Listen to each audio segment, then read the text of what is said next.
Hola, ¿cómo están? Soy Simón Oliveros, periodista de TVN y que pudo ser futbolista. Dicen, este es un capítulo de Reino Fútbol.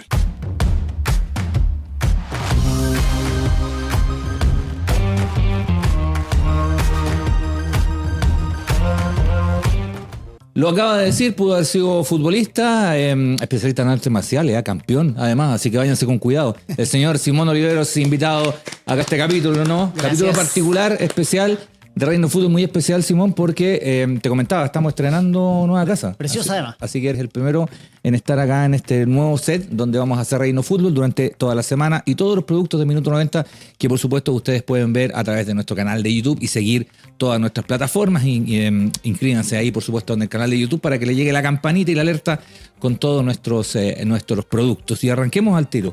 Dijiste, pude ser futbolista, Sí. Y por alguna razón no llegué. ¿Qué es lo que pasó? Bueno, la historia parte en Playa Ancha, en las canchas de Alejo Barrio. Yo hice cadete en Wander de los 14 años en adelante. Tú eres de Quilpué. De Quilpué. Y me quedé después en el cerro, pero estudiando en la Universidad de Playa Ancha, que queda justamente al lado. Así que estuve muchos años yendo de Quilpué a Playa Ancha, Valparaíso.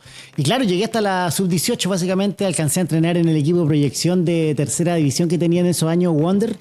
Y tuve como un problema, me espanté. Yo siempre lo defino así, me espanté con un chanchullo dirigencial que hubo, que nos inscribieron en el torneo. Yo vi cosas que me parecieron súper raras y le dije a mi papá que no quería pisar nunca más una cancha de fútbol, y así fue prácticamente durante 15 años que no jugué más a la pelota después de ese momento. O sea, te espantaste, pero con la actividad totalmente. Absolutamente. O sea, son 15 años sin siquiera jugar a la pelota. Sí. Jugaba baby, futbolito, pero fútbol, cancha grande, de pasto, me traía malos recuerdos y no me gustaba. Oye, ¿y qué es lo que viste? ¿O viste, escuchaste, percibiste? No sé qué. Todas las anteriores, ¿Sí? digo, todas las anteriores, porque hubo un cambio de la cabeza del fútbol joven en Wander. Llegó un profesor que venía de Colo-Colo, que prefiero no mencionar su nombre, de hecho no sé si vive aún. Y llegó a modificar todo, y en esa estructura de cambio hizo cambios que eran sumamente ridículos para lo que era la estructura del Wander. Trajo jugadores que no tenían el nivel para estar en cadete, o que no estaban en ese tiempo en el nivel, lo inscribieron antes que los viejos. Y yo fui testigo además de cómo escondían mi carné para no hacerme jugar en la primera fecha del torneo, que significaba que si uno jugaba la primera fecha podían inscribir a los jugadores nuevos en desmedro de los que veníamos de los 13, 14 años jugando juntos, y habíamos tenido buenos resultados, estábamos peleando los primeros lugares, clasificábamos a la liguilla y todo, sobre todo el año anterior al que ocurre todo esto. Y cuando vi eso, que me esconden el carné para no jugar, y cuando llego a Santiago dicen, oye, no encontramos el carné Simón, yo había visto todo para atrás lo que había pasado, y ahí eso fue como el punto de inflexión. Dije, nunca más, si me hacen eso ahora, que tenía que dejar de estudiar, digamos, o tener exámenes libres en el colegio, y me lo hacen después cuando ya perdí todo, preferí como que cortarle la cabeza al cordero rápido. Oye, pero llegaste hasta los 18 años. Sí. O sea, estaba ahí a nada. O sea, no es que alguna vez juega la pelota, no, estaba ya a nada de debutar. No sé si alcanzaste a jugar algo o entrenaste con el primer equipo. Entrené con tercera división, este equipo de proyección, Había un equipo en que tercera, hizo sí. sparring Sí. en alguna ocasión con el primer equipo, pero propiamente en el primer equipo no. Pero sí tenía proyección porque era un jugador tácticamente inteligente. ¿De qué jugaba ahí, Simón? De lateral derecho, y cuando faltaba el 6 me ponían de 6. Ya. Rústico, sí, de 6. Rústico. Entonces somos sí. del mismo team. Sí. Oye, pero el lateral derecho tenía capacidad física para ser lateral derecho, me imagino que sí, ¿no? Y aparte en un club que tenía muy buenos laterales derechos en la historia de Wanderers, Moisés Villarroel, Sí, po. Firulais Contreras, que eran prácticamente de la misma generación, el 82 y el 84. Entonces, claro, había que tener muy buenos exámenes físicos, y yo los tenía, los test de Cooper, de Lice y todo eso. Y aparte fui hijo de los primeros deportistas jóvenes que empezaron a probar la creatina, que hoy en día todos los deportistas Ya. la toman. Y fui como un caballito de batalla, un conejillo de India del profe del probador físico de ese tiempo. Dijo, oye, llegó un producto muy bueno que es la creatina, y me sirvió bastante porque te ayuda harto a la recuperación muscular y todo. Y tenía muy buenos desempeños físicos, pero tácticamente era un jugador súper aplicado. Oye, ¿y cómo era estar en inferior en Wander? Porque la historia de Wander, tú hablas del lateral derecho y yo te lo amplío a la historia de Wander. La historia de Wander, Valparaíso, sus alrededores, es de una cantera extraordinaria. Sí. Es una cantera extraordinaria. Bueno, acaban de ganar el sub-20, de ahí te voy a preguntar también si veis algún recuerdo ahí. Acaban de ganar Copa Libertadores sub-20. Pero a lo largo de la historia, de Elías Figueroa para abajo, es una cantera extraordinaria. ¿Cómo era ser cadete hacer inferiores en Wander? Era maravilloso, una de las mejores etapas de mi vida, porque aparte los que estábamos en cadete nos ganamos unas luquitas extra siendo peloteros en los partidos. Entonces me tocó ver desde adentro de la cancha el profesionalismo, que era lo que estábamos buscando todos los niños de esa edad. Entonces uno vivía la previa con los jugadores profesionales, estar cómo se van llenando los estadios, cuando van llegando las barras. Y claro, y toda la historia, aparte de jugadores que pasaron ahí, yo soy posterior a David Pizarro, lo conocimos a David Pizarro cuando se fue joven, que salió prácticamente de Wander a Europa, entonces es una cantera importante que siempre está sacando jugadores y hay una mística muy, muy bonita con la ciudad. O sea, en Valparaíso en todos los cerros son de Wander, no hay ninguna otra opción y eso se transmite y se vive mucho en los campeonatos de barrio. Todos los que juegan ahí aspiran a llegar alguna vez a Wander, es como la meta. Y estar en esa elite juvenil fue muy bonito y me sirvió hasta el día de hoy para el desempeño profesional, porque te enseñan a trabajar en equipo, el compañerismo y todas esas cosas que sirven finalmente para la vida. Absolutamente. Estamos haciendo Reino Fútbol a través de Minuto 90. Recuerden inscribirse ahí, suscribirse a nuestro canal de YouTube para ver esta conversación con Simón Oliveros y todos los productos Camarín 90 y todos los productos que tenemos en esta temporada 2026. Sí, es una cosa bastante mágica lo que tú estás describiendo. Pero también hay una responsabilidad de jugar en Wander. Sí. O sea, el hincha porteño te banca, te apoya, pero es bravo. No, es bravo. Pero es como los que juegan en Colo-Colo y que le exigen ganar. En Wander está esa misma presión. Es como el equipo grande de la región. Los clásicos eran a muerte. Yo ahora, después de mucho tiempo, empecé a ver como las planillas de los jugadores de la época y me tocó marcar a Bocellur, por ejemplo. Jugué con Pinilla, con Gonzalo Fierro. Jugadores de más o menos de 83, 84, 85, 82, que eran tremendos jugadores. Y Wander separada de igual, con la mitad de los recursos. Nosotros entrenamos en el Alejo Barrio, en cancha de tierra. Después fue el complejo allá en Quintero, ¿cómo se llama? En Mantagua.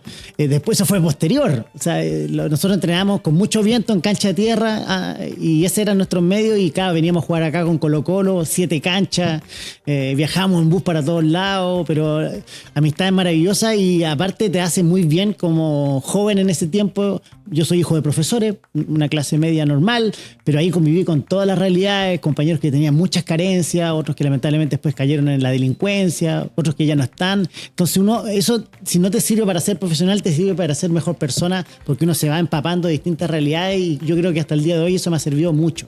De hecho, todavía hay un grupo que se llama La Generación Perdida del 84, lo tenemos en WhatsApp porque ni uno llegó a ser profesional. Bueno, en tercera por ahí. Y de estos que marcaste, por ejemplo, ¿te acordáis algún partido en especial, algún viaje ahí con vos, que también estaba acá? Yo no se debe acordar, obviamente, pero yo recuerdo haberle pegado tantos combos en la espalda a Bocellur para tratar de pararlo, para ver el puntero izquierdo y era el lateral derecho. Sí. Y bueno, sin bar, sin nada, sin moral, digamos, por tratar de parar a Bose, que era extraordinario, o sea, que se paraba y te echaba a correr la pelota, era imposible agarrarlo. Nos boletearon, obviamente, pero yo me acuerdo hasta el día de hoy, a ver, después uno hace oye, ¿quién era el moreno que jugaba a la Católica? Ah, no, Bocellur, y después uno le sigue la carrera. Me pasó lo mismo con Pinilla, con Gonzalo Fierro, que Gonzalo Fierro era poco lo saben, era delantero y fue goleador de todas las categorías de cadete, una locura. Sí. Creo que nadie ha hecho más goles que Gonzalo Fierro en las cadetes. Sí, entonces con Pinilla me tocó verle un gol de chilena, estando en la banca, porque a veces me tocaba jugar por una categoría mayor. Yo era 84, me tocaba jugar por la 83. Claro. Entonces, bonito, ¿no? Sí, es todo muy bonito y también uno ve jugadores que en ese momento pintaban para crack y se quedaron ahí. Es verdad, eso te iba a decir, porque en las series inferiores ha pasado de que hay tipos que son buenos siempre. Hay algunos que después llegan y les va muy bien y en inferiores no eran tan buenos o no destacaban tanto. Y se da mucho jugadores extraordinarios en inferiores que por alguna razón, futbolística u otra, no llegan. Sí. Eso también es un aprendizaje. Absolutamente. Con el talento no basta. Exacto. O sea, yo tenía compañeros que muy talentosos. Con el que jugué mucho fue con el Chucky González, porque también era de Quilpué, estuvimos en el club estudiantes de Quilpué, después estuvimos en la selección de Quilpué y después él se fue a Everton y yo estaba en Wander. Entonces el clásico era con él. Tremendo jugador.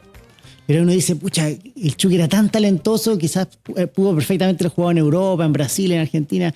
En parte tuvo una excelente carrera, pero uno dice, ¿Qué le faltó? Y bueno, ahí es cuando uno dice el trabajo táctico, lo psicológico, que en ese año impensado, digamos, salvo algunos clubes que tenían trabajo psicológico, el resto era un cachamal y sigue para adelante, ¿cachai? Los hombres no lloran y todas esas cuestiones. Entonces eso va mermando la llegada de muchos jugadores que no tienen quizás la base sólida, que en el caso mío yo tenía en mi familia, que tenía un buen soporte, pero otros cabros no tenían mamá o estaban presos y se criaban solo, digamos, en la cancha. Claro, y eso es súper complejo y súper difícil. Cuéntanos, Simón, ¿cómo es para un chico de 13 hasta los 13 a los 18 de Quilpué ir a Valparaíso? ¿Era un pique de 1 hora, 1 hora y media? ¿Terminaba y el colegio partía? ¿Y cómo era un día a día de un chico de inferiores de Wander? A ver, yo salía del colegio tipo 1 o 2 de la tarde, pasaba rápidamente a almorzar a mi casa. En la casa generalmente no había nadie porque mi mamá fue profesora durante toda su vida, ya está jubilada, y mi papá era profesor de karate. Entonces también tenía clase en la tarde, entonces yo almorzaba ahí en la casa y agarraba la micro, que me demoraba a esa hora 45 minutos, 1 hora, hasta Playa Ancha, pero de vuelta era el taco, entonces de vuelta ya de noche, yo con 14, 15 años, igual otro tiempo en regiones yo me movía solo de siempre, digamos. Siempre anduve en micro, pero era 1 hora y media, a veces 2 horas si te pillaba un accidente, entonces llegaba tarde a la casa, 9 de la noche, 10 de la noche, y al otro día lo mismo, todos los días, de lunes a jueves, o viernes si se jugaba el domingo. Si jugábamos el sábado teníamos libre el domingo y así. Po. La idea de Wander siempre era entregar al jugador cansado al barrio, no al revés. Por eso le gustaba jugar los sábados. O sea, que jugara primero con cadete y que el domingo fuera a cansarse al equipo de barrio. Claro, que llegara a raja. Así como... Sí. Oye, pasaba al revés, porque jugáis el sábado en el equipo de barrio, que todos juegan, pues si vais, a veces pagan platita y te sirve.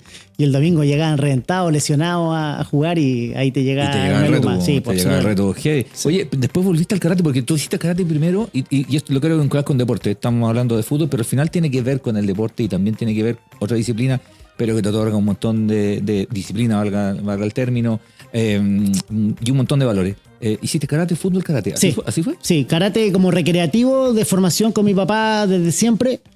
Con la exigencia de tener un papá profesor que te mete presión y que mi papá fue un gran competidor, entonces quería que nosotros compitiéramos y yo me fui al fútbol que desde siempre me encantaba. Me encantó jugar a la pelota y era mi gran pasión.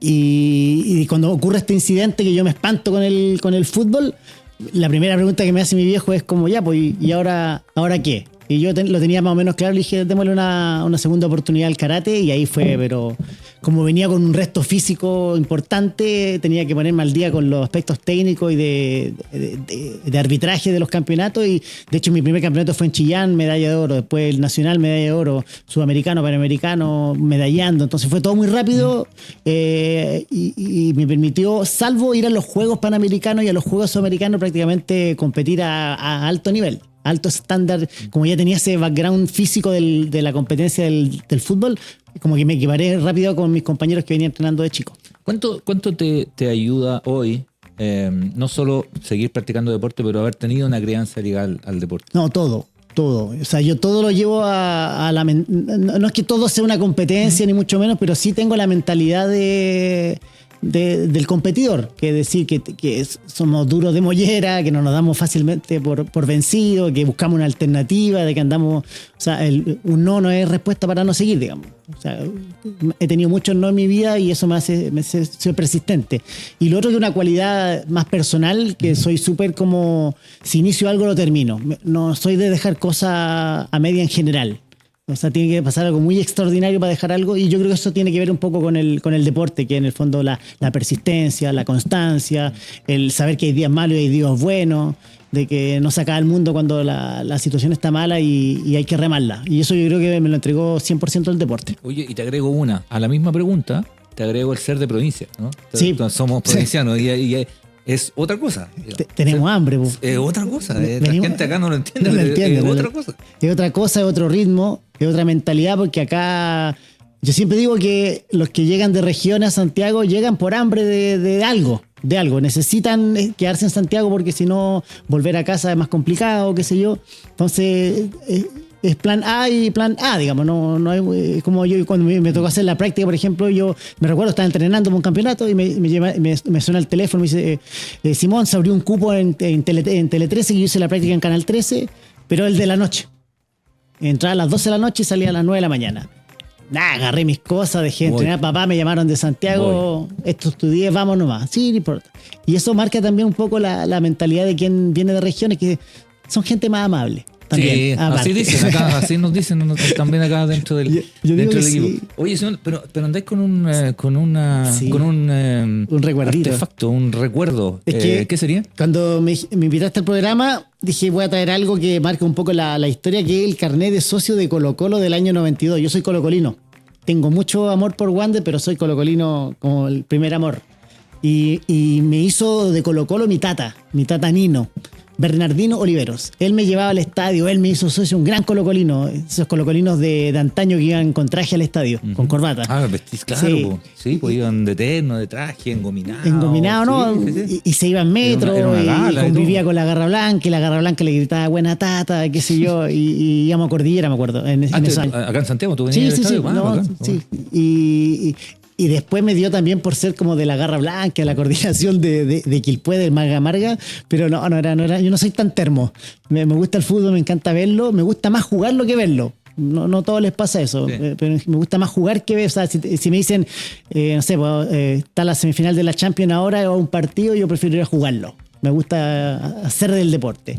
Y mi tata me llevaba al estadio, y el último recuerdo que tengo con él el año 97, que salió campeón Colo-Colo, en ese tiempo era apertura, que nos fuimos en metro, ya estaba viejito, tenía más de 80 años, y vimos a Colo-Colo campeón, y en el preliminar jugaba la sub-20 Colo-Colo, y estaba Nico Córdoba, Lucho Mena, que después fueron grandes después estandartes de fueron- Colo-Colo. Sí, claro, fueron todos. Y venía abierto al estadio. ¿Tenía ya en esa época algún jugador favorito, algún jugador que mirara? Y yo siempre tengo esa tesis de que los ídolos de uno son los ídolos de la infancia y adolescencia. Sí. Después uno admira a harta gente y todo, pero los ídolos son de chicos. Sí, por supuesto. Yo tenía en VHS la Libertadores del 91, la veía todos los días, tenía la semifinal y la final. Y la veía, pero ese partido con el Colo-Colo Boca, Bartichotto, el Coca Mendoza, yo creo que por ahí va mi referente, pero por lo que significa Colo-Colo, por lo que significaba como jugador y por lo que después yo pude desarrollar como jugador, el Coca Mendoza para mí era un crack, o sea, un nivel físico sobre la media en esa época, por algo jugó en Brasil y jugó como jugó, digamos, y lo encontré extraordinario, cómo desbordaba en ese tiempo esos volantes modernos con llegada, que hoy en día están en todos lados, pero en ese tiempo era algo novedoso, un lateral derecho que fuera tan pichulero, como se dice, y lograr sacar centro a la perfección. Así que el Coca y Bartichotto son los grandes ídolos de mi infancia en Colo-Colo. El Coca era un jugador, yo creo que adelantado 10, Absolutamente. 15 años. O sea, Extraordinario. jugaba. El mejor Coca hoy día juega en todos lados. No, y el otro día me lo topé en el Ahora Caigo del Huevito Fuensalía y nada, volví a los 12, así, oye, Coca, foto, qué sé yo. Onda foto Que- y y está todo. joven, está más joven que yo, entonces extraordinario, no, ni una cana el Coca, así que extraordinario. Oye, y el ritual de ir al estadio, también lo vinculabas con tu abuelo, Sí. a muchos nos pasa una historia parecida. Hay una cosa familiar también en ir al estadio. Mi otro tata, el tata Blas, Chuncho, de la U. Por los Bustamantes son todos de la U, por los Oliveros son todos colocolinos. Y mi tata Olivero le ganó el que envía a mi tata Blas, porque yo me hice más cercano a mi tata materno de viejo, cuando ya era más grande. Claro. Viví con él y toda la Claro. cuestión. Pero de la infancia el tata me llevaba al estadio, qué sé yo, y intenté transmitir esa pasión llevando a mi hija al estadio. Me iba con la más grande, que tiene 10, y la llevé a Colo-Colo Católica, gol de última hora de Barroso, una locura. Y es inolvidable, o sea, hasta el día de hoy me dice, papá, cuando volvemos al estadio, qué sé yo. Me gusta ir al estadio, pero no soy de ir todos los domingos ni los sábados tampoco. Por ejemplo, cuando hay Libertadores o Sudamericanas, seguro, a mitad de semana voy siempre. Pero el fin de semana lo resguardo a veces para la familia, para hacer otras cosas. Sí, seguro. Y a lo mejor a la gente también le puede llegar a pasar. ¿Cómo veis el tema de cuando uno lleva a nuestros hijos al estadio? Y uno se inquieta también. Sí. O sea, hay temas de violencia, hay temas de que cuesta llegar al estadio, hay temas de acceso. Se ha mejorado un montón, ¿cierto? Se han tomado medidas, ¿cierto? Pero igual uno va con el recelo que uno no tenía cuando iba uno. No, claro. No, pues uno iba nomás. Uno iba nomás, y sí me acuerdo de un primo mío, el Ismael, que lo único que quería era al estadio, ya el papá lo llevó y quedó las cosas, así, Colo-Colo, Everton, Piedrazo, Guanaco, Zorrillo, todo. Nunca más. Entonces nunca más fue al estadio, y con mi hija, claro, trato de primero ir a un lugar donde esté más segura. Una ubicación un poco más tranquila, no ir a galería, no ir a Cordillera, que pese a que me encanta el ambiente que hay ahí, es para ir solo, digamos. Y lo otro, que se fuma mucha marihuana en el estadio y los cabros chicos no tienen que estar ahí en esos ambientes, porque yo creo que hay Bueno, ¿qué te vas a poner a pelear con la gente? Entonces, pero no preferís cómo. no ir, pues. Entonces, también uno paga un poquito más, o a veces te invitan a una ubicación rica. La otra nos tocó ir a un palco, por ejemplo, una invitación de una marca, y estaba vuelta loca. Imagínate, y en el estadio había canapé, qué sé yo, comía, sopaipilla. Le dije, esto no es el estadio, le dije yo. Así que después vamos a ir al estadio de verdad, y claro, le dieron ganas de hacer pipí al minuto 14 el primer tiempo, tuve que llevarla a esos baños roñosos del Monumental. Te perdiste un gol. Claro, no, la gente se reía así, ya, qué sé yo. Yo te vi en algunas transmisiones en Panamericano en particular, viendo el tema del karate, las artes marciales y todo. No sé si en fútbol has estado alguna vez, si te tinca, así como algo, o te tincó hacer algo de periodismo deportivo, a lo mejor lo hiciste, ¿no? Sí, no lo sé. hice en Canal 13, me tocó reemplazar 2 semanas, me acuerdo, a hacer periodismo deportivo y no me gustó, man. No me gustó Es muy tanto. es muy fome. No, me tocó ir a la Unión Española, me acuerdo, qué sé yo, después a Juan Pinturán, pero no vibré. Puede ser que la cobertura del deporte para mí no era lo mismo que hacer un deporte, Seguro. que es súper distinto. Seguro. Los ritmos son distintos, qué sé yo, y lo otro que me encantan los fines de semana. Y para ser periodista deportivo hay que sacrificar los fines de semana. Es inevitable, es parte de. Pero para ser futbolista también. También, pues, pero no sé, la carrera termina a los 40, por último. Ya, te queda un poquito. Pero me pasaba eso, como que no me sentía pleno. Y lo dejé de hacer, pero sí me tocó en TVN hacer la cobertura de los Panamericanos, y ahí fue distinto. Sí. Ahí fue súper distinto, porque me convocó Cristiana Regá, que trabajamos juntos ahora para el Chile Conectado, además. TVN 2x1. Sí, pues ¿Tú lo sabes? conocemos, Cristiano.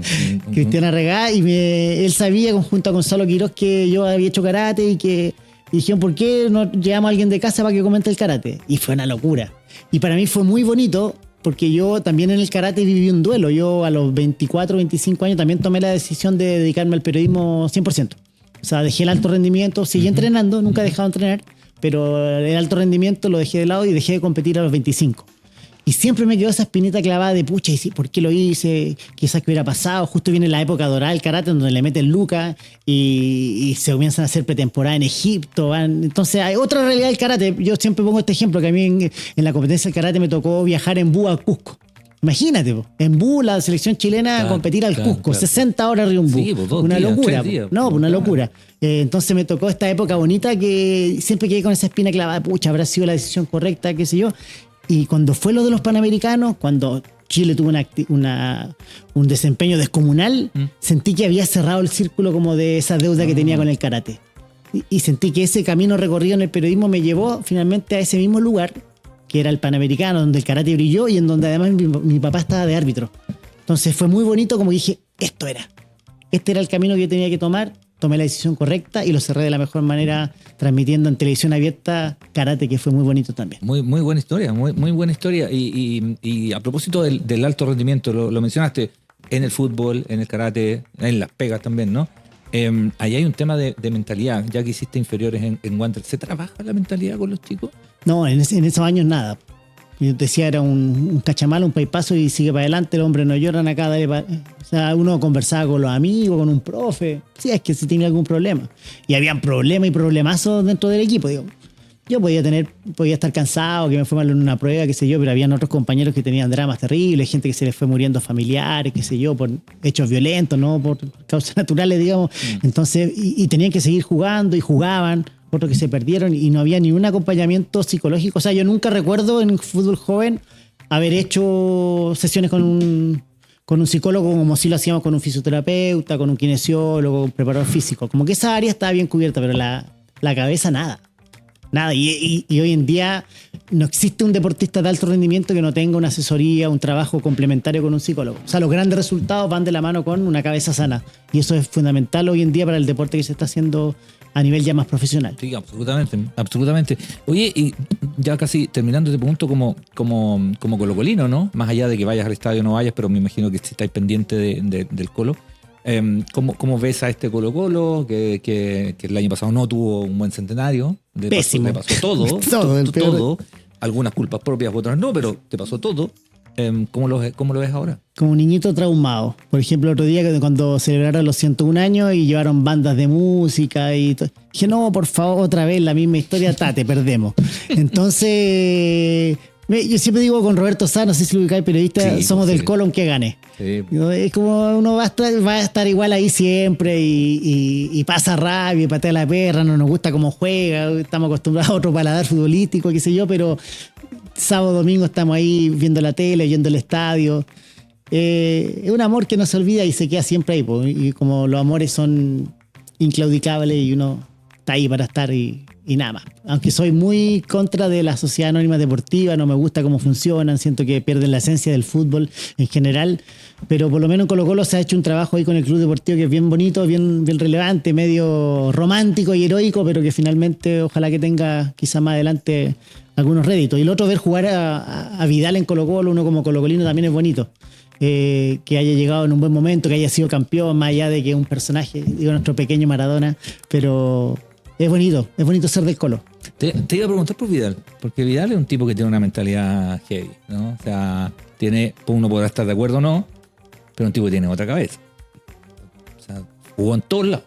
Una locura. Jugó en todos lados. Una locura. Es un animal. Yo creo que no dimensionamos lo que significa Vidal para el fútbol chileno y en los lugares donde jugó. Bayern Múnich, Barcelona, el Inter, la Juventus. Una locura. Ahora uno ve la realidad del fútbol chileno y dice, va a tener que pasar 50, 100 años para ver que nazca un nuevo Vidal. Ojalá que sea menos, me equivoque.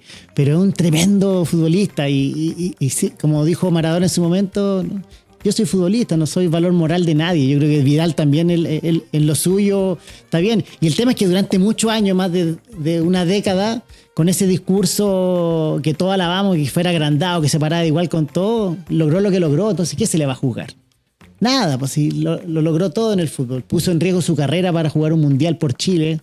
Yo no sé cómo jugó ese mundial Vidal. Los que hacen deporte saben que una operación así es inviable, de que uno esté al más alto nivel. Para la pichanga el domingo quizás alcanza, pero haber jugado un mundial cojo, haber puesto en riesgo su capital futbolístico, yo creo que en cierta medida le pasó la cuenta para el Vidal del futuro, digamos. Pero es loable y como colocolino es un orgullo y lo defendemos a muerte siempre. Y jugó además todos los partidos. Simón Olivero, de verdad, nos costó, pero al final la pudimos hacer, así que siempre buena disposición con nosotros, así que muchas gracias por haber estado acá en Reino. Gracias a ti, Cristian. Hablar de fútbol es bonito, por algo es el opio del pueblo, la pasión de multitudes, así que ya sea jugando, viendo o hinchando, ahí vamos a estar siempre pegaditos a la pelotita. Y ahí vamos a estar, pues ahí vamos a estar nosotros también acá en Minuto 90 haciendo Reino Fútbol y todos los contenidos a través de nuestro canal de YouTube y todas nuestras plataformas. Esto es Reino Fútbol 2026.